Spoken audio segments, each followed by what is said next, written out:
Comment gérer un rayon en 2023?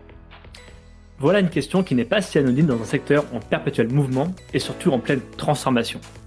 Je suis Jonathan, éditeur du site Je bosse en grande distribution, et j'ai eu cette idée de créer une mini-série de 10 épisodes pour faire un état des lieux des grandes questions que se posent les managers et futurs managers de la grande distribution. Dans ces podcasts, on va parler management, merchandising, négociation, assortiment et plein d'autres sujets qui vont sûrement vous intéresser, vous qui travaillez en grande distribution.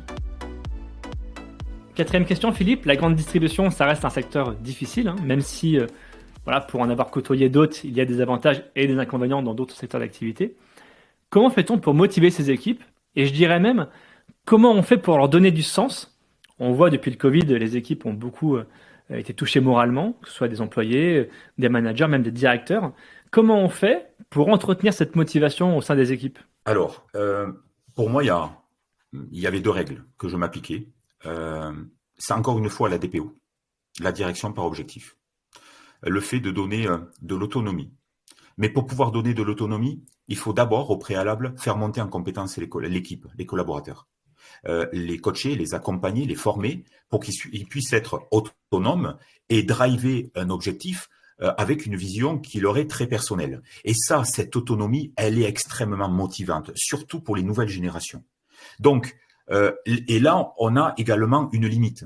C'est-à-dire que il faut au préalable identifier quels sont les facteurs de motivation de l'individu, car chacun est animé par des facteurs qui lui sont propres. Certains privilégieront le bien-être, la bonne ambiance dans l'équipe. D'autres privilégieront exclusivement la rémunération. D'autres privilégieront la reconnaissance, l'évolution. Donc, Jonathan, la priorité, c'est finalement bien connaître ses collaborateurs et identifier le plus tôt possible quels sont les facteurs de motivation qui lui sont propres pour pouvoir vous positionner en fonction de ces derniers. Bien évidemment, tout va dépendre des moyens que votre direction va vous donner et vous allez faire des choix. Et certains, la rémunération, on va pas pouvoir augmenter les collaborateurs comme on le souhaiterait ou comme ils l'attendent. C'est pas de notre pouvoir lorsqu'on est manager de rayon. Mais je pense qu'il y a d'autres moyens, pour pouvoir gérer cette motivation. Moi, je partais d'un principe, Jonathan, que avec les moyens, alors je vous parle de ça quand j'étais manager de rayon, que j'avais pas forcément tous les pouvoirs décisionnels, notamment au niveau de la rémunération de mes collaborateurs. Je souhaitais qu'ils aient du pouvoir, donc, dans leur rayon, que je travaille avec eux en fonction de leur avis, que ce soit les implantations, que ça soit le référencement de nouveautés dans le rayon, que ça soit de travailler peut-être différemment des actions promotionnelles dans des lieux bien spécifiques, le fait de défendre une allée centrale auprès de la direction dans le cadre d'une opération en laquelle mon équipe croyait et je n'avais pas l'entrée de magasin par exemple sur les dernières années. Donc ça, l'écoute, l'échange, intégrer, montrer à l'équipe que on prend en compte leur avis et leur position. Ça, pour moi, c'était extrêmement motivationnel pour mes équipes. La deuxième chose,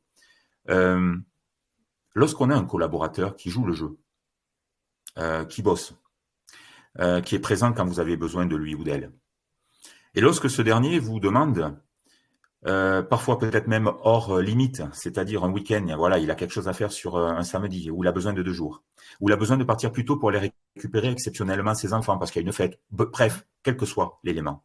Mais c'est un retour d'ascenseur, inévitablement. C'est là où on a les moyens, nous, managers, pour pouvoir travailler une organisation propre à notre service et faire en sorte de lâcher notre collaborateur plus tôt ou d'accorder un week-end, à condition qu'il y ait quand même de l'équité. J'insiste bien sur l'équité à l'échelle de l'équipe. Mais on va se montrer un peu plus réceptif par rapport aux collaborateurs qui jouent le jeu, inévitablement. Et ça, c'est un moyen qui nous permettra de maintenir aussi la motivation du collaborateur. Donc voilà, Jonathan, ça c'était pour moi les deux règles que j'utilisais, l'autonomie et la gestion souple des horaires pour faire un retour d'ascenseur. Et je terminerai par ça, il y a cette identification des facteurs de motivation qu'il va falloir déterminer. Est-ce que le collaborateur, la collaboratrice cherche de la reconnaissance? Est-ce qu'il cherche du bien-être? Est-ce que lui ou elle cherche une évolution de carrière, de responsabilité dans le rayon, dans le magasin? Est-ce que simplement il ou elle s'éclate dans sa fonction actuelle, et le fait que vous lui donniez un peu plus d'autonomie ou que vous le positionniez sur le driving d'une action spécifique dans votre rayon, par exemple le fait de travailler sur une nouvelle organisation ou un nouveau process de rupture, on a des collaborateurs qui sont très demandeurs et qui aimeraient travailler de manière plus spécifique. Voilà les grandes lignes que nous pouvons utiliser, hors rémunération, bien évidemment. Et je rajouterai un élément sur ce que vous dites. Je pense qu'un des défauts des managers, c'est de croire que votre équipe fonctionne comme vous fonctionnez. Un manager peut être motivé par la carrière, par la rémunération, et son équipe peut avoir des aspirations totalement différentes. On en revient à l'écoute, à l'empathie, à la bienveillance, et ça rejoint aussi les premiers épisodes. Exactement. C'est cette écoute, cette connaissance que l'on a de son équipe, ce temps qu'on doit passer au contact d'elle, que ça soit le temps professionnel, formel, dans le rayon, en réunion, ou un temps informel à la pause café, à la salle de pause, ou des échanges informels que l'on peut avoir avec le ou la collaboratrice. Oui, c'est très, très important pour bien connaître son équipe. Alors, j'ai une question qu'on me pose souvent. Un manager doit-il prendre sa pause avec ses équipes ? Moi, personnellement, lorsque j'étais chef de secteur, notamment, cela ne me posait aucun problème que les managers de rayon aillent en salle de pause avec les équipes et partagent ce moment, qui peut être un moment de convivialité avec les équipes. Au contraire, moi, je trouve qu'il y a des liens qui peuvent se créer aussi à ce moment-là. Donc, il n'est pas contraint d'y aller tout le temps, bien sûr. Et je n'ai jamais imposé aussi à un manager d'aller passer ce temps de pause avec son équipe. Mais je ne pouvais qu'inciter les managers à multiplier ce temps partagé, non formel, avec les équipes. Oui, et voyez, Jonathan, il y a des moments qui peuvent être très sympas. On fête l'anniversaire.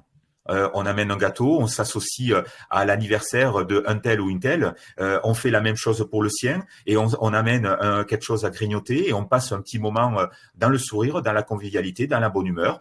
Mais ça crée des liens, inévitablement, ça crée de la solidarité. Et lorsqu'on a un collaborateur qui est absent, lorsqu'on demande de la polyvalence qui peut poser problème, cette polyvalence, elle va se faire plus naturellement. Alors, il y aura toujours quelques grincements dedans, inévitablement. Mais si on crée cette bonne ambiance, cette communication, cette collégialité, ça va forcément alimenter la performance du rayon. Alors, merci pour cette réponse transparente. Et évidemment, ça participe aussi à tisser des liens et à nouer des relations avec son équipe. Et évidemment, c'est extrêmement important. Merci d'avoir écouté cet épisode. Si le format ou l'épisode vous ont plu, n'hésitez pas à ajouter une note ou un commentaire sur les plateformes d'écoute. Je vous invite maintenant à passer à une nouvelle question dans un nouvel épisode. À tout de suite.